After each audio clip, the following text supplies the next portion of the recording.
মা বাবার নামে মামলা ও মিডিয়ার সামনে অসংলগ্ন আচরণ করে সারা দেশে আলোচিত ও সমালোচিত হয়েছেন মেহরিন আহমেদ নামে এক তরুণী। তিনি রাজধানীর একটি ইংলিশ মিডিয়াম শিক্ষা প্রতিষ্ঠানের শিক্ষার্থী। এবার তাকে নিয়ে কথা বলেছেন জনপ্রিয় ইসলামিক স্কলার ও আসুন্নাহ ফাউন্ডেশনের প্রতিষ্ঠাতা শায়েখ আহমদুল্লাহ। 14 জুলাই সোমবার নিজের ভেরিফাইডকৃত ফেসবুক অ্যাকাউন্টে দেয়া এক পোস্টে তিনি লিখেন, এই বৃষ্টিস্নাত দিনে ইংলিশ মিডিয়াম পড়ুয়া আলোচিত সেই মেয়েটির বাবা মার কথা ভাবছি। নিশ্চয়ই বুকে জমানো সবটুকু আবেগ, ভালোবাসা ও মমতা দিয়ে তারা মেয়েটিকে বড় করেছিলেন। ছোটবেলায় মেয়েটি যখন জ্বরে পড়েছে, বাবা মার অসংখ্য নির্ঘুম রাত নিশ্চয়ই মেয়ের শিয়রে বসে কেটেছে। মেয়েটি কোনো কিছু পাওয়ার আবদার করলে বাবা মা হয়তো হৃদয় উজাড় করে তা দেওয়ার চেষ্টা করেছেন। নিজেদের কষ্টার্জিত উপার্জন নিশ্চয়ই তারা ব্যয় করেছেন মেয়েটির সুস্থ সবল ও হাসি আনন্দে বেড়ে ওঠার জন্য। নিজেদের চেয়ে মেয়েকে অগ্রাধিকার দিয়েছেন সব কিছুতে।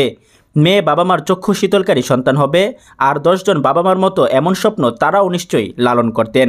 কিন্তু কে জানতো জীবনের মাঝপথে এসে ডানা ভাঙা পাখির মতো তাদের সকল আশা লুটিয়ে পড়বে মাটিতে। সন্তানের করা মামলায় সেই বাবা মাকে যখন জনাকীর্ণ আদালতের কাঠগড়ায় দাঁড়াতে হয়েছিল, অসংখ্য মিডিয়ার সামনে তীর্যক গলায় মেয়েটি যখন বাবা মাকে ক্রিমিনাল বলেছিল, তাদের মনের অবস্থা কেমন হয়েছিল? নিশ্চয়ই তারা বাকরুদ্ধ হয়ে পড়েছিলেন। বড় বেশি মায়া হচ্ছে ওই হতবাক বাবা মার জন্য। আমরা প্রায় সকলে ছোটবেলায় মা বাবার শাসনের মধ্য দিয়েই বড় হয়েছি। এই পরিণত বয়সে এসে সেসব দৃশ্য যখন চোখের সামনে ভেসে ওঠে, বাবা মায়ের প্রতি শ্রদ্ধায় নুয়ে পড়ে হৃদয়, চক্ষু হয়ে ওঠে অশ্রু সজল। তাদের সেসব আদর মাখা শাসনেই আমাদের আজকের সাফল্যের সিঁড়ি। আজ এই মুহূর্তে একটি কথা বড় বেশি মনে হচ্ছে, তাদের শাসন ছিল অন্যদের আদরের চেয়েও মূল্যবান, জীবনের পথ নির্দেশক। আজকাল প্রায় সন্তানরা আমাদের স্বপ্ন ভঙ্গ করছে। এর দায় অধিকাংশ ক্ষেত্রে আমাদের বাবা মাদের। পশ্চিমা সংস্কৃতি দ্বারা প্রভাবিত হয়ে আমরা অনেক বেশি বস্তুবাদী, ভোগবাদী, আত্মকেন্দ্রিক ও ক্যারিয়ারিস্ট হয়ে উঠছি।